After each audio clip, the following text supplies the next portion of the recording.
माँ को, तुम इस समस्या से अकेले क्यों नहीं निपट सकते थे? जब मैं रिट्स कार्ल्टन से और बिल्कुल नंगी लीला से अपर वेस्ट साइड में अपने पारिवारिक पेंट हाउस की ओर जा रहा था तो मेरा छोटा भाई स्पीकर पर था। क्योंकि जब मैंने उस मुखबिर को मार डाला तो तुम्हें इस बारे में जानकर बहुत गुस्सा आया होगा। मुखबिर? कौन? फोन पर? नहीं नहीं, बस जल्दी से यहाँ आ जाओ। माको ने फोन काट दिया। दांत पीसते हुए मैंने एक्सीलेटर दबा दिया। लगभग 1 बजे हैं और मुझे उम्मीद थी कि मैं वास्तविक जीवन में वापस जाने से पहले लीला के शरीर की खोजबीन में थोड़ा और समय बिताऊंगा, लेकिन माको की आवाज़ से लग रहा था कि अब कुछ गड़बड़ होने वाली है। मुझे बस उम्मीद है कि उसने रोज़ा को इस सब से दूर रखा होगा। वह केवल 15 साल की है और उसे यथासंभव लंबे समय तक हमारी दुनिया की भयानक वास्तविकता से दूर रखा जाना चाहिए। मैं अपनी भूमिगत कार पार्किंग में जाता हूँ, माको की काली हमर और रोजा की चमकदार लाल पोश के साथ पार्क करता हूँ, कुछ हफ्ते पहले उसके जन्मदिन के लिए एक उपहार। कानूनी तौर पर वह अभी गाड़ी नहीं चला सकती है, लेकिन कानूनी तौर पर वास्तव में हमारी चीज़ नहीं है। मैं अपनी शर्ट की आस्तीन ऊपर करके अपने निजी लिफ्ट में चढ़ता हूँ, खुद को तैयार करता हूँ कि मुझे हमारे लिविंग रूम में कौन मिल सकता है। लेकिन जब दरवाजे खुलते हैं तो जगह खाली होती है। क्या बकवास है। मैं अपना फ़ोन चेक करता हूँ। माको ने मुझे एक लाल पिन भेजा जिससे पता चला कि वह छत पर है। सौभाग्य से ये निजी है, इसलिए हम अपना बहुत सारा गंदा काम वहाँ ले जाते हैं, जिसका मतलब है कि जो कोई भी वहाँ ऊपर है वह शायद वापस नीचे नहीं आएगा। जल्दी से खुले रहने की जगह से अपने कार्यालय में पहुंचते हुए मैं तिजोरी खोलता हूं और एक हैंडगन और एक 6 इंच का चाकू निकालता हूं, दोनों को अपनी पैंट की कमरबंद में ठूंस लेता हूं। शैम्पेन और सेक्स का जो नशा मैं झेल रहा था वह आधिकारिक तौर पर खत्म हो चुका है और मेरे ऑफिस के चारों ओर एक नज़र डालने से मैं फिर से काम के मूड में आ गया हूं। मैं दीवार पर अपने दिवंगत माता पिता की तस्वीर पर एक बार सिर हिलाता हूं, जैसा कि मैं हर बार बाहर निकलते समय करता हूं, और अपने भाई से मिलने के लिए छत पर जाता हूं। हमारे पास क्या है, माँ को? मैं छत पर बाहर निकलता हूँ। मेरा भाई अपने कंधे के ऊपर से मेरी तरफ देखता है। उसने लगभग मेरे जैसी ही पोशाक पहनी हुई है। तुम ही बताओ। वह गंभीर भाव से एक तरफ हटता है और हमारे सबसे भरोसेमंद कर्मचारियों में से एक टॉमी मुनरो को दिखाता है। क्या बकवास है। मुखबिर? मैं अपनी बाहों को अपनी छाती पर रखता हूँ और देखता हूँ कि मैनहट्टन की गगनचुंबी इमारत के ऊपर एक बगीचे की कुर्सी से बंधा हुआ आदमी है। यह एक नया निचला स्तर है, टॉमी। टॉमी की एक आंख पहले से ही काली हो गई है, जो सूज गई है और पूरी तरह से बंद हो गई है, और उसके होंठ के कोने पर खून जम रहा है। उसकी अपनी सफ़ेद शर्ट झुर्रीदार और खून से सनी हुई है। बोलो। माँ को अपनी बंदूक इतनी तेजी से अपनी पतलून के कमरबंद से खींचता है कि बैरल को अपने मंदिर पर दबाते ही टॉमी कांप उठता है। दांत दिखाते हुए वह टॉमी की पिंडली पर एक तेज किक मारता है। माँ को, मैं चेतावनी देता हूँ। ठीक है। माँ को एक कदम पीछे हटता है, अपनी बंदूक को कांपते हुए टॉमी की ओर तानता है। ये दृश्य दयनीय है और मैं एक लंबी सांस छोड़ता हूँ। मेरा सुझाव है कि आप बात करना शुरू करें। मेरी आवाज़ धीमी और समान है। टॉमी छटपटाता है, लेकिन उसके टखनों और कलाइयों के चारों ओर की जंजीरें इतनी कसी हुई हैं कि वह ज़्यादा कुछ नहीं बोल सकता। बात करने के लिए कुछ नहीं है। तो फिर मेरे भाई ने तुम्हें एक कुर्सी से क्यों बांध रखा है, टॉमी? क्योंकि वह एक पागल है। माँ को वार करने की कोशिश करता है, लेकिन मैं अपना बायां हाथ ऊपर उठाता हूँ, अपने दाहिने हाथ से 6 इंच के ब्लेड को अपनी कमरबंद से बाहर खींचता हूँ। ये सच हो सकता है, लेकिन वह कभी भी बिना कारण के काम नहीं करता।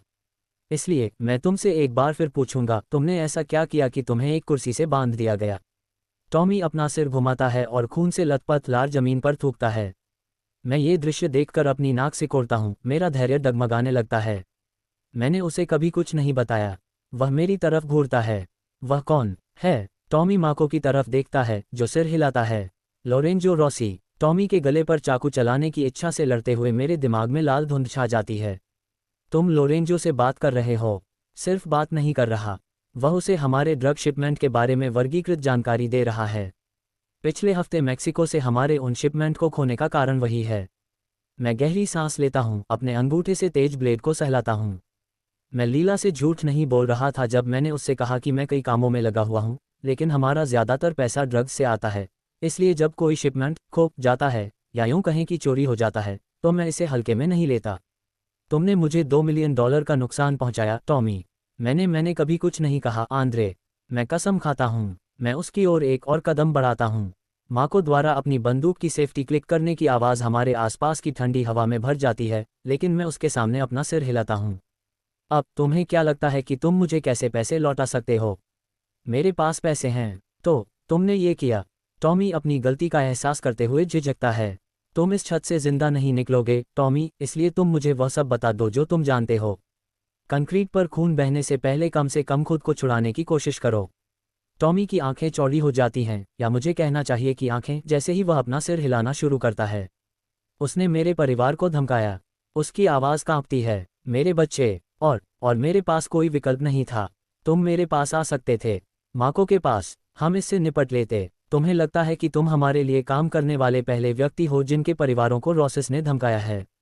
टॉमी चुप रहता है और मैं एक और कदम बढ़ाता हूं जब तक कि वह मेरे विशाल शरीर को नहीं देखता, जो कांपता हुआ रीढ़विहीन बकवास बन गया है।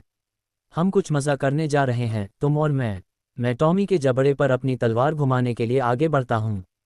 वह ठंडी धातु के स्पर्श से झिझकता है और मैं मुस्कुराता हूं। देखा, टॉमी, ये सिर्फ एक और चीज़ है जो लोरेंजो रॉसी ने मुझसे छीन ली है। इसलिए मैं तुम्हारे साथ एक सौदा करने जा रहा हूं।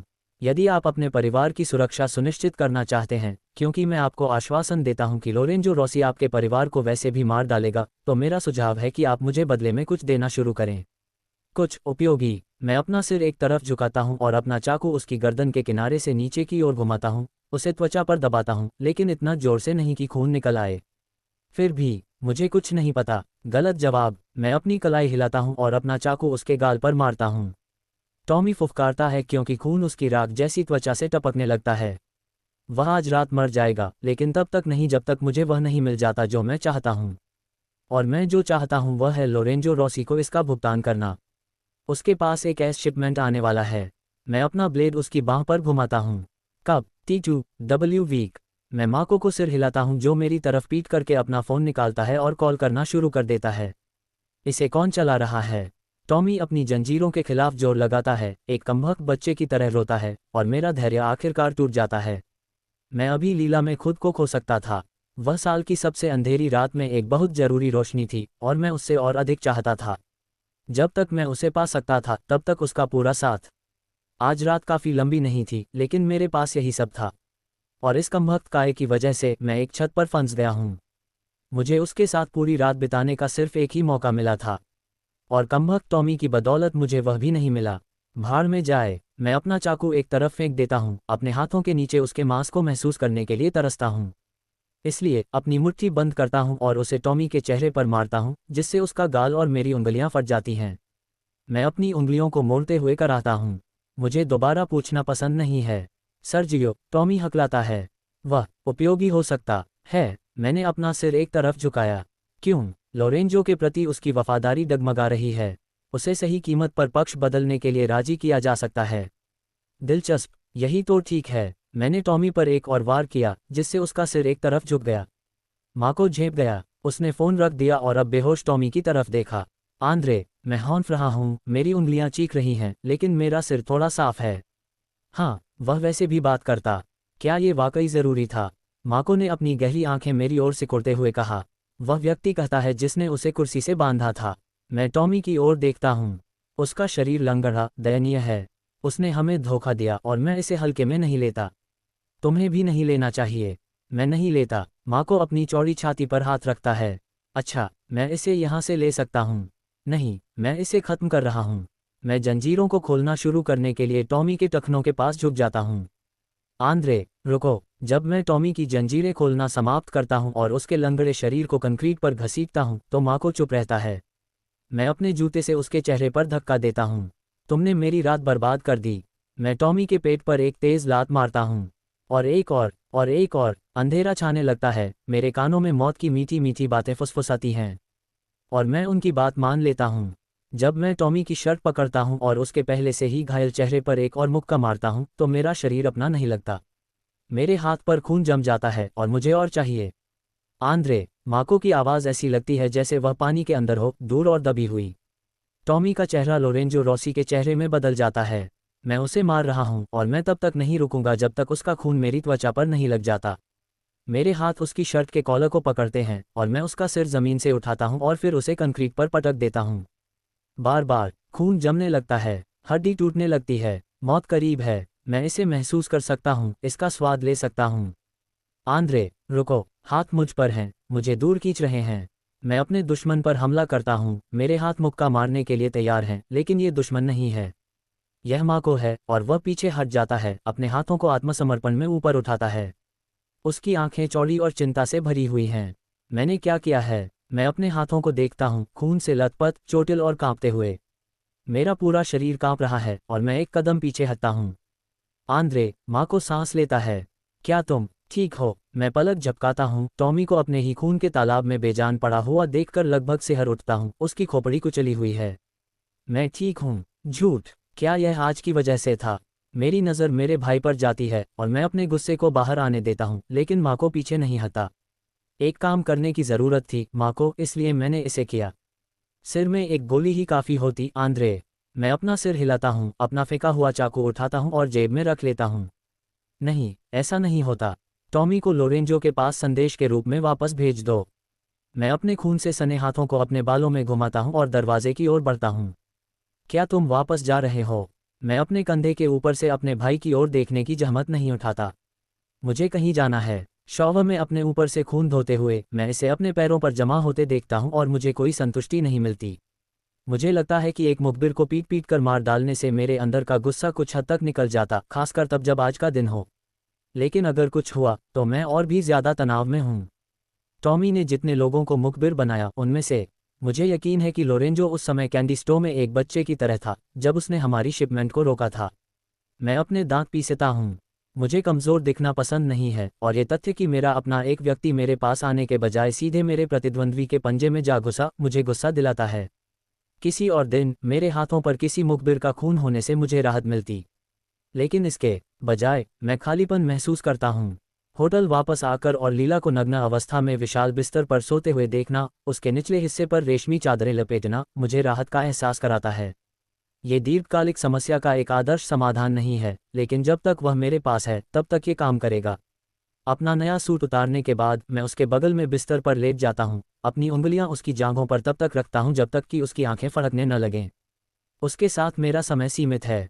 मैं इसे सोने में बर्बाद नहीं करूँगा। कठोर उंगलियां मेरी जांघों को गुदगुदाती हैं और मैं हिलने लगती हूँ। मैं सोने की योजना नहीं बना रही थी, लेकिन रेशमी चादरें बहुत आरामदायक थीं और ऐसा लगता है कि कठोर सेक्स मैराथन ने मुझे थका दिया। तुम वापस आ गई हो। मैं तकिए में और गहराई से लिपट जाती हूँ। मैं वापस आ गई हूँ। उसकी उंगलियां मेरी नंगी जांघों पर ऊपर नीचे चलती हैं। क्या तुमने मेरे बिना मज़ा किया? मम्मा, तुम बस बाकी सभी लड़कों को मिस कर गई। आंद्रे हंसता है और उसके होंठ मेरे गाल को छूते हैं। अच्छा हुआ कि वे चले गए क्योंकि मुझे साझा करना पसंद नहीं है। अब अधिकार जताने की कोई ज़रूरत नहीं है। मैं अपनी पीठ के बल लेट जाती हूँ, अपने नंगे स्तनों को उजागर करती हूँ। आंद्रे मौन निमंत्रण स्वीकार करता है और अपनी जीभ से मेरे दाहिने निप्पल को छेड़ना शुरू कर देता है जबकि उसका हाथ दूसरे निप्पल को सहलाता है। मैं कराहती हूँ, अपने हाथों को उसके थोड़े नम बालों में घुमाने के लिए पहुँचती हूँ। क्या मैंने उसे नहाते हुए नहीं सुना? मैं शायद बेहोश हो गई थी। जिस तरह से आंद्रे मेरे स्तनों की पूजा कर रहा है, उससे मेरी पीठ झुक गई है और अधिक के लिए बेताब मेरी जांघों के बीच पहले से ही गर्मी जमा हो रही है। आंद्रे, मैंने आह भरी। हाँ, बेबी। उसकी सांस मेरे निप्पल को गुदगुदा रही है। मैंने अपना हाथ उसके कंधे पर रखा और उसे धक्का दिया, चुपचाप पूछ रही थी कि मुझे वास्तव में क्या चाहिए। अपने शब्दों का उपयोग करें, लीला। यह आदमी क्रोधित है। तुम्हें पता है कि मुझे क्या चाहिए। मैं हौनफती हूँ क्योंकि आंद्रे मेरे निप्पल को अपने दांतों से छूता है। लेकिन मैं तुम्हें ये कहते हुए सुनना चाहती हूँ। मैं कराहती हूँ, चादर के नीचे अपनी जांघों को आपस में रगड़ती हूँ, किसी भी तरह के घर्षण के लिए बेताब। मैं तुम्हारी जीभ को अपनी जांघों के बीच चाहती हूँ। वहाँ वह हंसता है, अपने मांसल शरीर को मेरे ऊपर रखने के लिए आगे बढ़ता है। यह इतना कठिन नहीं था। मैं उसके खूबसूरत चेहरे को घूरती हूँ। तुम एक गधे हो। वह मुस्कुराता है, उसकी काली आंखें शरारत से भरी हैं जब वह मेरे निप्पल को अपने मुंह में लेता है और चूसता है। मैं कराहती हूँ जब वह मुझे अंदर घुसाता है, उसका लिंग मेरे प्रवेश द्वार को छूता है। मेरा सिर पीछे की ओर झुक जाता है जब मैं उन संवेदनाओं का आनंद लेती हूँ जो आंद्रे मेरे शरीर में जगाता है। वह मेरे शरीर के नीचे चूमने में अपना समय लेता है, अपनी जीभ को मेरी आंतरिक जांघ की त्वचा पर तब तक चलाता है जब तक कि मैं उसके स्पर्श से तड़प नहीं जाती। वह मेरी जांघ को चूमता है जहां मुझे उसकी ज़रूरत है, उसके इतने करीब कि मैं व्यावहारिक रूप से उसके स्पर्श के लिए भीख मांग रही हूँ। आंद्रे, उसकी जीभ मेरे बीच तक जाती है और वह मेरी भक्षेप को चूसता है। मैं चिल्लाती हूँ, बिस्तर से झुकती हूँ जब वह मेरी भक्षेप पर काम करते हुए अपनी उंगली से मेरे प्रवेश द्वार को छेड़ता है। इस बार और भी ज्यादा तेजी है, जैसे कि वह मुझे उत्तेजित करने के लिए बेताब है और मैं हर पल का आनंद ले रही हूँ। उसकी जीभ जादू की तरह है और जिस तरह से वह मेरी चूत को आइसक्रीम कोन की तरह खाता है, उससे मेरा संभोग और भी तेजी से बढ़ रहा है। और वह अपनी 2 उंगलियां मेरे अंदर डालता है, उन्हें जोर से हिलाता है और अपनी जीभ मेरी क्लिट पर फिराता है। मेरे कूल्हे उसकी उंगलियों से रगड़ने लगते हैं और आंद्रे का राह उठता है। मैं नीचे देखती हूँ और उसका खाली हाथ उसके लिंग के चारों ओर लिपटा हुआ है, जो जोर से और तेजी से हिला रहा है। ये दृश्य देखकर मेरे मुंह से एक घुटी हुई आवाज़ निकलती है, ये बहुत ही शानदार है, और मेरे अंदर उस लिंग के धक्के के विचार से मैं अपनी रिहाई के साथ चिल्ला उठती हूँ। जब मैं उसकी उंगलियों को कसती हूँ तो आंद्रे का राह उठता है और इससे मेरी कराह और भी तेज हो जाती है। मुझे अच्छा लगता है कि उसे मुझे उत्तेजित करने में कितना मज़ा आता है, और जब मैं अपने चरमोत्कर्ष पर पहुंचती हूं तो वह अपनी उंगलियां मेरे अंदर डालता रहता है। बकवास, मैं आह भरती हूँ। वह था, मम्मा। आंद्रे धीरे धीरे अपनी उंगलियां मेरे अंदर से बाहर खींचता है और अपने घुटनों पर आराम करने के लिए आगे बढ़ता है। जब वह अपनी उंगलियां अपने मुंह में लेता है और चूसता है तो मैं विस्मय से देखती हूँ। तुम्हारा स्वाद लाजवाब है, लीला। उसके दाहिने पांव पर एक गहरा दाग है जो निश्चित रूप से उसके जाने से पहले नहीं था। क्या उसे चोट लगी है? आंद्रे, मैं हौंफता हूँ। मैं ठीक हूँ, बेबी। क्या यही वह काम था जिससे तुम्हें निपटना था? मैं बेचैनी महसूस करते हुए जोर देता हूँ। मुझे जानना है, लीला। ये वही शब्द हैं जो पहले थे। मैं अपना सिर हिलाती हूँ। क्या तुम किसी तरह की परेशानी में हो? क्योंकि मुझे जानने का अधिकार है। लीला, उसकी आंखें नर्म हो जाती हैं क्योंकि वह उस चिंता को समझता है जो मुझे यकीन है कि मेरे चेहरे पर स्पष्ट है। कभी कभी संदेश को पहुंचाने के लिए तुम्हें मेरे काम में थोड़ा गंदा खेलना पड़ता है। यह कोई बड़ी बात नहीं है। मैं वादा करती हूँ, अब मुझे वह काम पूरा करने दो जो मैंने शुरू किया था। उसका चोटिल हाथ उसके लिंग को लपेटता है। मैं अपने निचले होंठ को काटती हूँ, विषय को जाने देने के लिए संतुष्ट हूँ। आखिरकार यह एक रात की बात है, इसलिए यह मेरा कोई काम नहीं है। मेरी नज़र उसके लिंग पर पड़ती है और मैं अपनी जांघों को और भी फैला देती हूँ। आंद्रे मेरी चिकनी चूत को देखता है और खुद को सहलाना शुरू कर देता है। जब मैं उसे मेरी नज़र में हंसमैथुन करते हुए देखती हूँ तो मेरी जांघों के बीच का दर्द असहनीय हो जाता है। वह कराहता है, उसकी आंखें एक पल के लिए बंद हो जाती हैं, फिर वह खुद को मुक्त करता है और मेरे कूल्हों को पकड़ने के लिए आगे बढ़ता है, मुझे पलट देता है, मेरे कूल्हों को ऊपर उठाता है ताकि मेरी गांड हवा में हो। मैं और भी गहरा जाना चाहता हूँ। मैं कराहती हूँ, अपना सिर तकिए में दबाती हूँ, जबकि वह अपने लिंग की नोक को मेरी गांड पर चलाता है, फिर मेरी जांघों के बीच में घुस जाता है, खुद को मेरे प्रवेश द्वार के साथ संरेखित करता है। बहुत गीला है, मम्मा। मैं उसकी कठोरता के खिलाफ अपने कूल्हों को हिलाती हूँ। आंद्रे अपने हाथों को मेरे कूल्हों पर रखता है, उसकी उंगलियां मेरे कूल्हों के एक जोरदार धक्के से मुझे भरने से पहले जोर से अंदर जाती हैं। मैं चिल्लाती हूँ क्योंकि दर्द का एक पल सबसे मधुर आनंद में बदल जाता है क्योंकि आंद्रे तुरंत मेरे अंदर हिलना शुरू कर देता है। अच्छा किया, बेबी, वह धीरे से कहता है। तुमने इसे बहुत अच्छी तरह से लिया। मैं अपनी उंगलियों को रेशमी चादरों में दबाती हूँ, उन्हें पकड़ती हूँ क्योंकि आंद्रे इतना गहरा धक्का देता है कि उसका लिंग मेरे गर्भाशय को छूता है और मेरा पूरा शरीर खुशी से कांप उठता है। मैं मुश्किल से खुद को संभाल पा रही हूँ, लेकिन आंद्रे मेरे कूल्हों को अपनी जगह पर रखता है और मुझे इतनी जोर से चोटता है कि मेरी आंखें घूम जाती हैं। भाड़ में जाओ, लीला, आंद्रे कराहता है। क्या तुम मुझे उस बेहतरीन गधे पर आने दोगी? ओह हाँ, मैं उसे पीछे धकेलती हूँ। अच्छी लड़की। इससे मेरी रीढ़ की हड्डी में खुशी की लहर दौड़ जाती है और मेरा चरमोत्कर्ष एक बार फिर से बन जाता है।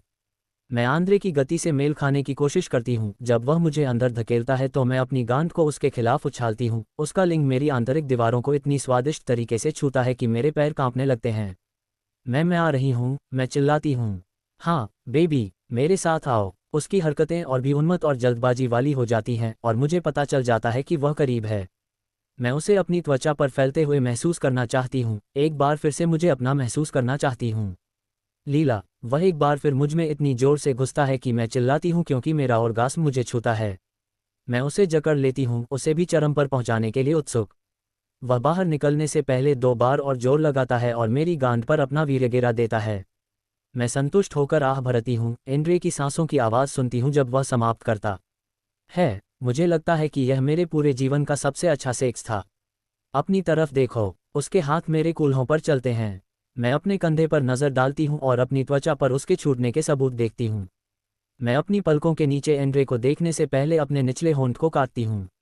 उसकी त्वचा पर हल्की लाली है और उसकी छाती सांस लेते हुए धड़क रही है। मेरा एक हिस्सा फिर से पूछना चाहता है कि वह कहाँ गया था, उसे इतना उत्तेजित होने का क्या कारण था? क्योंकि यह सेक्स पहले से अलग था। ज़्यादा कठोर, ज़्यादा कठोर। ऐसा नहीं है कि मैं शिकायत कर रही हूँ। यह अविश्वसनीय था, लेकिन उसमें आए बदलाव को अनदेखा नहीं किया जा सका। यह मेरी जगह नहीं है। मैं यहाँ इसके लिए नहीं हूँ। मैं उसकी गर्लफ्रेंड नहीं हूँ, मैं उसकी नहीं हूँ। कुछ भी नहीं, कुछ ही घंटों में मैं अपने अपार्टमेंट में वापस जाऊंगी और वह बहुत पहले ही चला गया होगा। मुझे लगता है कि मुझे शॉवर में कुछ मदद की ज़रूरत पड़ सकती है, मैंने बड़बड़ाते हुए कहा। यह कोई आश्चर्य की बात नहीं है कि एक बार फिर मैं चादरों में सो जाती हूँ, जबकि चांद अभी भी मैनहट्टन के ऊपर ऊंचा है, आंद्रे के बगल में लिपटा हुआ है, उसकी बाहें मुझे गर्म रख रही हैं। उसकी मधुर धड़कन मुझे सुला देती है और मुझे उम्मीद है कि सुबह होने पर शायद ये खत्म न हो। लेकिन जब मैं थोड़ी देर बाद जागती हूँ, सूरज अभी भी नहीं निकला है, बिस्तर में मेरे बगल वाली जगह खाली है। क्या वह आदमी कभी सोता है? मैं बाथरूम का उपयोग करने के लिए बिस्तर से बाहर निकलता हूँ। जैसे ही मैं कमरे को पार करता हूँ, मैं दूसरे दरवाजे से गुजरता हूँ। पीछे से आंद्रे की दबी हुई आवाज़ आती है। मुझे पता है कि मुझे बस चलते रहना चाहिए। मुझे उसकी बातचीत सुनने का कोई अधिकार नहीं है, लेकिन जिज्ञासा मुझ पर हावी हो जाती है। इस आदमी को रात के सभी घंटों में काम क्यों करना पड़ रहा है? क्योंकि जब हम एक हास्यास्पद रूप से महंगी शैंपेन की बोतल साझा कर रहे थे, तो उसने निश्चित रूप से मुझे कोई जवाब नहीं दिया। मैं अपनी सांस रोक लेता हूं और दरवाजे के सहारे झुक जाता हूं। मुझे लगता है कि यह एक अध्ययन कक्ष है और मैं अपना कान उसके पास लगाता हूं। मुझे तुम्हें कितनी बार बताना पड़ेगा, माँ को? मैं समझ सकता हूं कि वह अपनी आवाज़ को कम रखने की कोशिश कर रहा है, लेकिन उसके शब्दों में बहुत गुस्सा है। अब इसे फेंक दो। क्या फेंक दो? सूर्योदय से पहले तुम्हारे पास केवल कुछ घंटे हैं। एक पल की खामोशी छा जाती है। ठीक है, मुझे लगा कि तुम्हें याद दिलाने की ज़रूरत है, क्योंकि तुमने अभी तक उस कमबख्त शरीर को ठिकाने नहीं लगाया है। मैं पलक झपकाता हूँ, मेरा खून ठंडा हो जाता है। मैं चाहता हूँ कि लोरेंजो रॉसी अपने शापित दरवाजे पर इसे देखकर जाग जाए। लोरेंजो रॉसी, मैं उस नाम को जानता हूँ। यह एक समाचार लेख में था जिसे मैंने कुछ महीने पहले पढ़ा था। मुझे विवरण याद नहीं है, लेकिन मुझे शीर्षक में एक शब्द याद है, माफिया। मेरे दिमाग में आंद्रे जो कह रहा है उसे पूरी तरह से समझने से पहले ही मेरे पैर हिलने लगते हैं। मैं दूर हट जाता हूँ, मेरे दिल की धड़कनें मेरे कानों में गूंजती हैं। मैं बेडरूम में इधर उधर देखता हूँ। सरसराती चादरें, पूरा कमरा सेक्स की गंध से भरा हुआ। कल रात हमने जो किया उसका सबूत। मैं अपने शरीर को अपने नियंत्रण में ले लेता हूँ, अपने कपड़ों की तलाश में बेडरूम में इधर उधर घूमता हूँ। एक शरीर को ठिकाने लगाना। मुझे अपने जूते और पैंटी बिस्तर के नीचे मिलते हैं। मैं लिविंग एरिया में जाती हूँ और सोफे के पास अपनी ड्रेस पाती हूँ, साथ में मेरा पर्स भी। अपने गले में बन रही घुटन भरी सिसकियों को दबाने की कोशिश करते हुए मैं अपने फ़ोन को अपने बटुए के साथ सुरक्षित तरीके से उसके अंदर छिपा हुआ पाती हूँ। बिना एक पल भी देखे मैं जल्दी से प्राइवेट लिफ्ट की ओर जाती हूँ और डाउन बटन दबाती हूँ। अब यहाँ से निकलने का समय आ गया है। दरवाजे खुलते हैं और मैं अंदर भागती हूँ। बेल बॉय मुझसे बात करने जाता है, लेकिन मैं सांस नहीं ले पा रही हूँ। मुझे बाहर जाना है अभी। एंड्रे लोरेंजो रॉसी के दरवाजे पर लाशें क्यों गिरा रहा है? सुनने में तो ऐसा लगता है कि वे दुश्मन हैं, लेकिन एंड्रे के लिए इसका क्या मतलब है? क्या मुझे आभारी होना चाहिए कि मैं अभी जिंदा हूँ? मेरा पेट विद्रोह करता है और एक पल के लिए मुझे लगता है कि मैं अपना आपा खोने जा रही हूँ। अपना फ़ोन निकालते हुए मैं कैसी के दर्जनों संदेशों को अनदेखा करती हूँ और अपना उबर ऐप खोलती हूँ। चलो चलो, मैं उबर ऐप पर छोटी काली कार पर एक नज़र रखती हूँ जब वह होटल की ओर जाती है और दूसरी होटल के दरवाजे पर। क्या उसे पता है कि मैं अभी जा चुकी हूँ?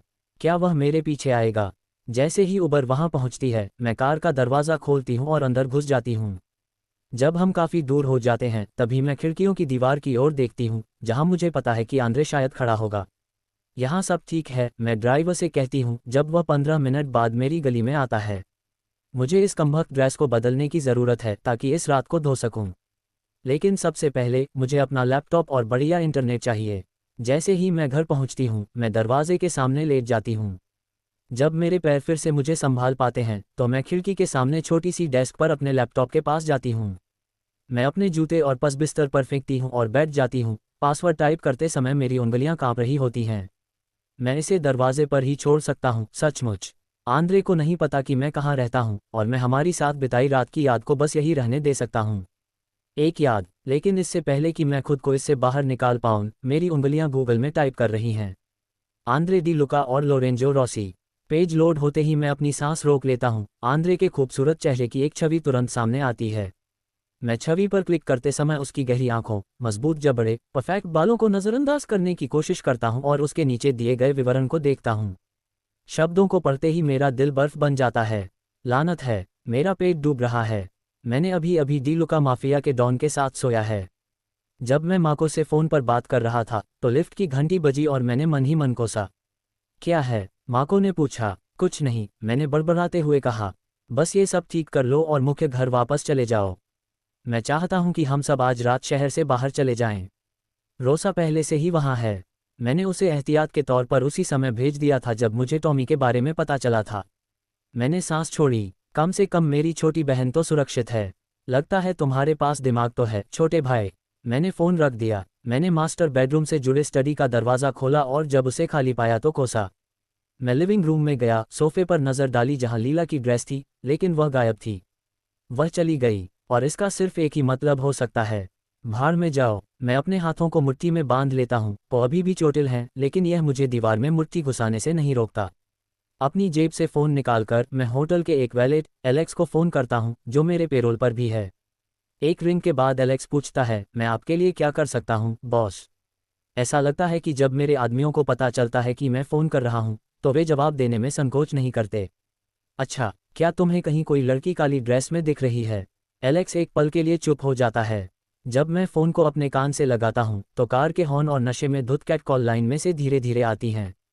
कोई लड़की दिख रही है, जैसे वह किसी का इंतज़ार कर रही हो। शायद कोई उबर, एलेक्स कहता है। लंबे घुंघराले बाल, कातिलाना शरीर। एलेक्स, मेरी बात सुनो। मैं एलेक्स द्वारा लीला के शरीर की प्रशंसा पर ईर्ष्या के उभार को अनदेखा करना चुनता हूँ। मेरी मर्सिडीज़ ले लो और उसकी उबर का पीछा करो। मुझे पता करना है कि वह कहाँ रहती है। ये जानना ज़रूरी है, समझे? लीला लैम्बो को पहचान लेगी, इसलिए नहीं कि मैं एलेक्स को उसे चलाने दूंगी, लेकिन फिर भी अगर मुझे इसे नियंत्रित रखना है तो मुझे अपने पत्ते सही से खेलने होंगे। ठीक है, बॉस। एलेक्स ने फ़ोन रख दिया। मेरी उंगलियां उड़ रही थीं, दूसरा नंबर डायल कर रहा था, और जैसे ही नंबर बजता है, मैं बार में जाता हूं और विस्की का एक गिलास डालता हूं। खट्टा पैच किड्स का पैकेट अभी भी काउंटर पर है, और जब मैं इसे देखता हूं तो मेरा पेट घूम जाता है। दी लुका, काइल बुदबुदाता है। अभी 5 बजे हैं। तो मैं एक ही बार में शराब पीता हूं और जल्दी से दूसरा डालने की कोशिश करता हूं। मेरे पास तुम्हारे लिए एक काम है। ये सूरज उगने तक इंतज़ार नहीं कर सकता। बिजनेस किसी का इंतज़ार नहीं करता, काइल। मैं अपने दांत पीसता हूँ। मुझे चाहिए कि तुम मेरे लिए किसी को देखो। यही मेरी सबसे अच्छी आदत है। ऐसा लगता है कि चादरों की सरसराहट के बाद भारी कदमों की आवाज़ आती है। इस बार तुम्हें किसने नाराज़ किया? मुझे चाहिए कि तुम लीला नाम की किसी लड़की के बारे में सब कुछ पता करो। अंतिम नाम? अरे यार, मुझे बस इतना पता है कि उसने 3 साल पहले NYU से स्नातक किया है और उसकी एक दोस्त है जिसका नाम कैसी है। काइल ने लंबी सांस छोड़ी। यह उन सभी लोगों से ज़्यादा जानकारी है जो तुम मुझसे मांगते हो। वह हंसता है। जल्दी बात करो, आंद्रे। जब फ़ोन बंद हो जाता है तो मैं अपना ड्रिंक पीता हूं और मैनहट्टन की क्षितिज रेखा को देखता हूं। मुझे पता होना चाहिए था कि जब लीला अगले कमरे में थी तो मुझे एक बिजनेस कॉल नहीं लेना चाहिए था। यह एक नौसिखिया गलती है जिसे मुझे बहुत पहले ही सीख लेना चाहिए था। और फिर भी मैं यहाँ हूँ, एक कमबख्त PI एक वन नाइट स्टैंड का पीछा कर रहा हूँ ताकि मैं सुनिश्चित कर सकूँ कि वह पुलिस के पास जाकर कुछ न बताए, या इससे भी बदतर, प्रेस। जब मैं एक और ड्रिंक पीता हूं तो मेरे हाथ कांपने लगते हैं। शराब बमुश्किल मेरे गुस्से को कम कर पाती है। अगर माको ने वैसा ही किया होता जैसा उसे बताया गया था, तो मुझे टॉमी के शव की स्थिति जानने के लिए फ़ोन नहीं करना पड़ता। लेकिन ऐसा लगता है कि मेरा छोटा भाई मेरे जितना निर्दयी और निर्दयी नहीं है। मैं इसके लिए लोरेंजो रॉसी को भी दोषी ठहरा सकता हूँ। मैं ये भूल जाता हूँ कि मैंने कितनी विस्की पी है इससे पहले कि मेरा फ़ोन बजना शुरू हो जाए। एलेक्स, तुम्हारे पास क्या है? 135 वेस्ट 19वीं स्ट्रीट। इसकी सराहना करता हूँ। मैं फ़ोन रखता हूँ और काइल को पता लिखकर एक संदेश भेजता हूँ, जबकि मैं लिफ्ट की ओर जा रहा हूँ। मैं अब इस पेंटहाउस में नहीं रह सकता, खासकर तब जब मैं लीला और मैंने कल रात जो कुछ किया उसकी तस्वीरों से घिरा हुआ हूँ। यह शायद मेरा अब तक का सबसे अच्छा सेक्स था, और फिर भी इसकी कीमत मुझे क्या चुकानी पड़ी? इसकी कीमत मुझे सब कुछ चुकाने की क्षमता रखती है। मैंने खाली पेट जितनी शराब पी है, उसके बावजूद मेरे हाथ स्थिर हैं जब मैं अपनी लैम्बो के पीछे बैठता हूं और वेस्टचेस्टर में अपने परिवार के मुख्य निवास तक 1 घंटे की ड्राइव शुरू करता हूं। मैं गाड़ी चलाते हुए माको के साथ आज सुबह फ़ोन पर हुई बातचीत को बार बार दोहराता हूं और हर उस विवरण को समझने की कोशिश करता हूं जो लीला ने सुना होगा। शव का निपटान, कम प्राथमिकता, लोरेंजो रॉसी का जिक्र। डिंग डिंग, हमारे पास एक विजेता है। क्योंकि जहां प्रेस में लोरेंजो का नाम आता है, वहां मेरा नाम भी आता है, साथ ही कई अन्य छायाएं भी जो मेरा पीछा करना पसंद करती हैं। मुझे आश्चर्य है कि क्या लीला हंसी होगी जब उसे पता चला कि मेरे माफिया बॉस होने का उसका अनुमान सच था। मेरे परिवार की संपत्ति के द्वार करीब आते हैं, और पूरी तरह से मैनिक्योर किए गए लॉन और लंबी बजरी वाली सड़क का नज़ारा मुझे थोड़ा शांत करता है। ये वह जगह है जहां मैं अपने माता पिता के सबसे करीब महसूस करता हूं, जहां मुझे उनके मरने से पहले की सबसे ज़्यादा यादें हैं। इसलिए जब मैं घर के बाहर रुकता हूँ तो मेरे कंधों का थोड़ा सा भार कम हो जाता है। ये और भी अधिक होता है जब मैं अपनी छोटी बहन को नाश्ते की मेज पर एक हाथ से पैनकेक और दूसरे हाथ में किताब पकड़े हुए देखता हूँ। माँ को उसके बगल में बैठा है, एक कप कॉफ़ी पी रहा है, हालांकि उसे जानते हुए भी उसमें कुछ और भी है। मेरे कदमों की आवाज़ सुनकर वह अपनी किताब के ऊपर से मेरी ओर देखती है और मुस्कुराती है। आंद्रे, अरे प्यारी बहन, मैं उसे एक सच्ची मुस्कान देता हूँ। 15 साल की उम्र में रोजा हमारी माँ की हूबहू प्रतिकृति है, उसके लंबे काले बाल, सांवली त्वचा और हरी आंखें। बैठो, वह अपने पैरों पर खड़ी हो जाती है। मैं तुम्हारे लिए कुछ खाना लाती हूँ। धन्यवाद रोजा, लेकिन मुझे इतनी भूख नहीं है। मैं माको के सामने एक सीट पर बैठ जाता हूँ जो मुझे एक छोटी सी मुस्कान देता है। मैं इसे अनदेखा करता हूँ, इसके बजाय रोजा पर ध्यान केंद्रित करता हूँ क्योंकि वह मेरे सामने अंडे और बेकन से भरी प्लेट रखने से पहले रसोई में इधर उधर घूमती है। यही कारण है कि तुम्हें खाने की ज़रूरत है। कॉफ़ी एक स्वीकार्य नाश्ता नहीं है। हम इतालवी हैं, मैंने मजाक किया। कॉफ़ी हमेशा स्वीकार्य है। इसके अलावा क्या तुम्हें स्कूल या किसी और चीज़ के लिए तैयार नहीं होना चाहिए? शनिवार है, बेवकूफ़, उसने उपहास किया। ठीक है, मुझे मुश्किल से पता है कि अभी कौन सा समय है, दिन या साल तो दूर की बात है। रोज़ा अपना फ़ोन टेबल से उठाती है, समय देखती है और गाली देती है। मैं भौचक्का रह जाता हूँ। भाषा, अगर आज स्कूल का दिन नहीं है तो तुम इतनी जल्दी क्यों उठ गई? वह अपनी आंखें घुमाती है। जैसे तुम हर समय गाली नहीं देती। वह अपनी खाली प्लेट को सिंक के पास ले जाते हुए बुदबुदाती है। और मैंने एमिलिया से वादा किया था कि मैं उसके साथ टेनिस खेलूंगा। माँ को बुदबुदाता है, सुबह 7 बजे। भाषा, मैं दोहराता हूँ, लेकिन माँ को केवल मुझे उल्टा करके जवाब देता है, जिससे रोजा हंसती है। हम ब्रंच के लिए हुला जाने से पहले एक शुरुआती गेम खेलना चाहते हैं, रोजा बताती है। मैं तुरंत इस योजना को बंद करना चाहता हूँ, उसे अंदर रहने के लिए कहना चाहता हूँ जहाँ मैं उस पर नज़र रख सकता हूँ। लेकिन वह एक किशोरी है और मैं चाहता हूँ कि वह जितना संभव हो सके उतना सामान्य जीवन जिए। इसलिए मैं हर उस प्रवृत्ति से लड़ता हूँ जो मुझे उसे इस घर के अंदर बंद करने के लिए प्रेरित करती है। अपना स्थान चालू रखें और कईल को अपने और एमिलिया को ड्राइव करने के लिए कहें। ये मेरी शर्तें हैं। मुझे पता है। वह फिर से अंदर जाने से पहले अपनी आंखें घुमाते हुए आह भरती है। एक बार जब वह सुनने की सीमा से बाहर हो जाती है तो मैं अपने भाई की ओर मुड़ता हूँ जो बस मेरी ओर एक भान उठाता है। वह भौहें सिकोड़ता है। तुम बकवास लग रहे हो। धन्यवाद, मैं यही चाहता था। तो तुम कहाँ थे? किसी यादृच्छिक बार में फिर से नशे में धुत हो रहे हो? शायद तुम्हें मेरे जीवन में दखल देने के बजाय अपने जीवन पर ध्यान देना चाहिए। बस बातचीत कर रहा हूँ। माँ को बुदबुदाता है, अपने लिए और कॉफ़ी डालता है। मैं अपनी कॉफ़ी लेता हूँ और अपने पैरों पर खड़ा हो जाता हूँ। मैं अपने कार्यालय में रहूँगा। जैसे ही मैं अपने कार्यालय में प्रवेश करता हूँ, मैं दरवाज़ा बंद करता हूँ और अपनी आंखें बंद करके लकड़ी के सहारे झुक जाता हूँ। कल बार में बैठी लीला ताज़ी हवा की सांस थी जिसकी मुझे ज़रूरत थी। वह नशीली थी। मैं बस यही उम्मीद करता हूँ कि मुझे हमारी छोटी सी मुलाकात पर पछतावा नहीं होगा।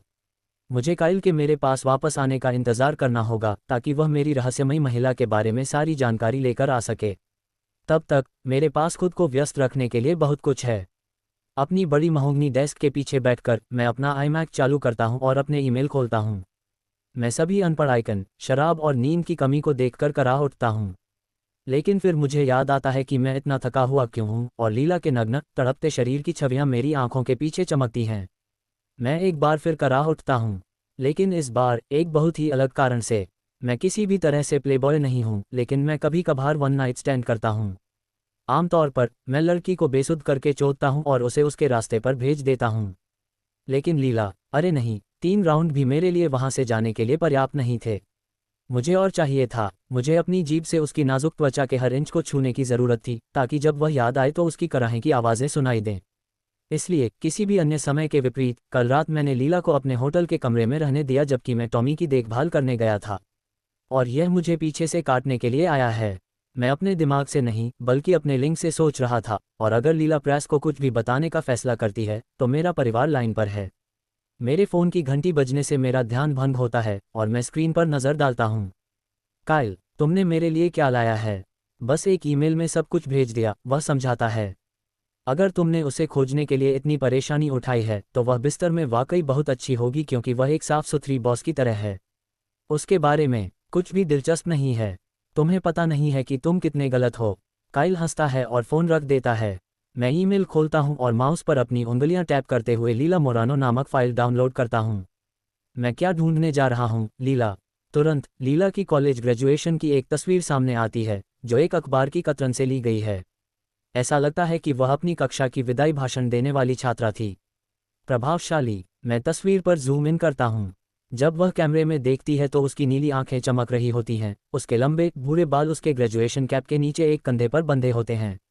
उसके गाल थोड़े लाल हो गए हैं और उसके बाएं गाल पर एक छोटा सा डिंपल है जिसे मैंने पहले नहीं देखा था। यह उसके चेहरे पर मासूमियत का एक तत्व जोड़ता है। वह लुभावनी है जिस तरह से मुझे पहले कभी कोई अन्य महिला नहीं दिखी। हाँ, मैंने बहुत सी आकर्षक महिलाएं पाई हैं, लेकिन लीला अलग है। इससे पहले मैंने कभी यह जानने की इच्छा नहीं की थी कि अंदर क्या है, और यह मुझे बहुत डराता है।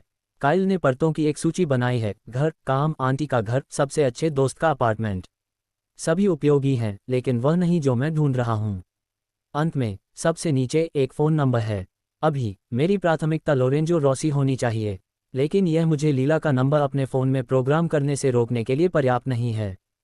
मैं नहीं बता सकता कि इनमें से कौन ज़्यादा मजबूत है, ये डर कि आंद्रे इन दिनों में से किसी दिन मेरे दरवाजे पर आ जाएगा, या ये डर कि वह कभी नहीं आएगा। रिट्ज कार्ल्टन पेंटहाउस छोड़ने के बाद से वह एक सेकंड के लिए भी मेरे दिमाग से नहीं निकला है, और मुझे नहीं पता कि वह कभी आएगा भी या नहीं। उसने मुझे मेरे जीवन का सबसे अद्भुत सेक्स दिया, लेकिन वह देश के सबसे खतरनाक पुरुषों में से एक है। मैं कभी किसी को नहीं बताऊंगी कि मैंने कल रात क्या सुना। मैं उसके साथ ऐसा कभी नहीं करूंगी।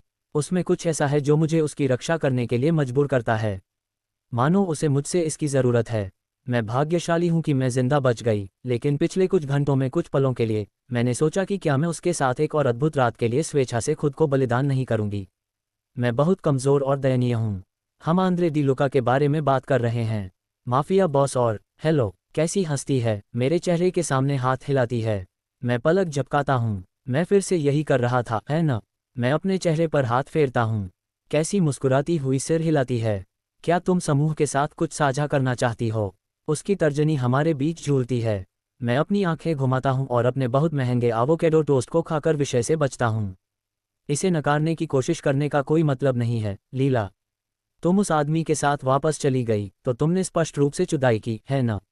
शश। मैं हमारे दोनों ओर की मेज़ों पर नज़र डालता हूँ। ये शनिवार है, इसलिए स्मैश में सिर से पैर तक लुलुलेमन में सजे हुए किशोर और 50 की उम्र की महिलाएं बॉटमलेस मिमोसा पर नशे में धुत हैं। यह एक परंपरा है जो कैसी और मैं तब से मानते आ रहे हैं जब हम इतने बड़े हो गए थे कि हमारे पास खुद का पैसा हो। हर शनिवार हम ब्रंच के लिए जाते हैं और दुनिया को सही करते हैं। इस सप्ताह को छोड़कर मैं बिल्कुल इसके विपरीत करना चाहता हूँ।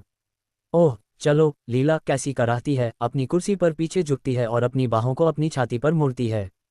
तुम्हें पता है कैस, तुम इन सभी किशोरों के साथ अच्छी तरह से फिट हो। मैं उसके आधे अधूरे मैचा और एथलीजर पहनने की ओर इशारा करता हूँ। भाड़ में जाओ। कैसी हंसती है, अपना सिर हिलाती है, उसकी पोनीटेल हरकत के साथ हिलती है। कैसी और मैं दिखने में बिल्कुल विपरीत हैं। जहाँ मैं छोटा हूँ और मेरे बाल काले हैं, वहीं वह पूरी तरह से गोरी है और उसके पैर हैं। हालांकि हम मिडिल स्कूल से ही मजाक करते रहे हैं कि हमें एक दूसरे की आंखें चाहिए। कैसी की आंखें पिघली हुई चॉकलेट की तरह सबसे गहरे भूरे रंग की हैं, जबकि मेरी आंखें समुद्र की तरह हैं। इसलिए हमें दोस्त बनना है, कैसी ने मिडिल स्कूल के पहले दिन मुझसे कहा। मैं डर गया था क्योंकि मेरे पिता के भागने के बाद मैं अपनी चाची के साथ रहने के लिए न्यूयॉर्क चला गया था। कैसी ने सबसे अच्छे कपड़े पहने हुए थे और उसे लिप ग्लॉस लगाने की भी अनुमति थी। मुझे उससे ईर्ष्या ही होनी चाहिए थी, और फिर भी यह मेरे दूसरे आधे हिस्से को पाने जैसा था। तब से वह मेरी चट्टान बन गई है। तुम उसके बारे में सोचना बंद नहीं कर सकती। कैसी अपनी प्लेट के चारों ओर कुछ जामुन हिलाती है। तुम्हारे अंदर सेक्स की चमक है।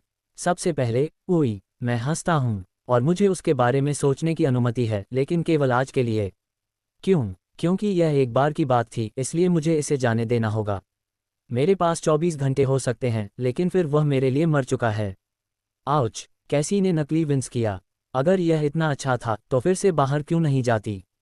क्योंकि वह एक हत्यारा हो सकता है जो माफिया के साथ मिला हुआ है। क्योंकि मैं अपने करियर पर ध्यान केंद्रित कर रही हूँ। कैसी ने अपनी आंखें घुमाई। तुम 1 साल से ऐसा कर रही हो, लीला। तो यह अच्छा काम कर रहा है, काम पर ध्यान केंद्रित करना। देखो कि पिछले साल इस समय से मैं कितनी आगे बढ़ गई हूँ। मैं अंडे का एक और निवाला लेती हूँ और अपनी कॉफ़ी का आखिरी घूंट पीती हूँ। पदोन्नति तुम्हें रात में गर्म नहीं रखती, बेब? क्या मुझे सिंगल रहने की अनुमति नहीं है? मेरा गुस्सा बढ़ने लगता है, लेकिन मैं इसे नियंत्रित रखने की पूरी कोशिश करती हूँ। मैं बस इतना परेशान हो गई हूँ कि हर कोई मुझे डेट करने के लिए मजबूर कर रहा है। मैं मजबूर नहीं कर रही हूँ। मैंने उसे घूरकर देखा और अपना गला साफ किया। ठीक है, डक मेरा बुरा था, मुझे नहीं पता था कि वह इतना बुरा होगा। कैसी ने अपने मैनिक्योर किए हुए हाथों को ऊपर उठाते हुए कहा। वादा करो कि मैं ऐसा फिर कभी नहीं करूँगी। हाँ, ठीक है। और चिकन के अचानक दांत उगाए और सुअरों ने उड़ना सीख लिया। देखो, मैं बस इतना ही कह रही हूँ कि रहस्यमयी आदमी के साथ कुछ समय बिताती रहो, बस इतना ही। तुम्हें उस आदमी से शादी करने की ज़रूरत नहीं है। मुझे नहीं पता कि हंसना चाहिए या रोना चाहिए। हमने वास्तव में कभी नंबर नहीं बदले, इसलिए भले ही मैं उसे फिर से देखना चाहूँ, जो कि मैं नहीं चाहती, मेरे पास उससे संपर्क करने का कोई तरीका नहीं है। कैसी का मुंह खुला रह गया और उसकी आंखें चौड़ी हो गईं। ये वास्तव में हिट एंड रन जैसा था, सिर्फ सेक्स के साथ। वह हंसती है। मुझे आश्चर्य है कि तुम उसका नाम भी जानती हो। रुको, तुम उसका नाम जानते हो, है न? बेशक, मैं उसका नाम जानता हूँ। ऐसा नहीं है कि जब उसने मुझे ये बताया तो मुझे कुछ याद आया। बढ़िया, यहाँ, चलो गूगल पर चलते हैं। कैस, मैं उस पर गुस्सा नहीं होना चाहता, लेकिन अगर वह अभी यह सब बंद नहीं करती तो मैं यहाँ से चला जाऊँगा। वह पलक झपकाती है, फिर आह भरती है। ठीक है, लेकिन क्या तुम कम से कम मुझे कुछ विवरण दे सकते हो?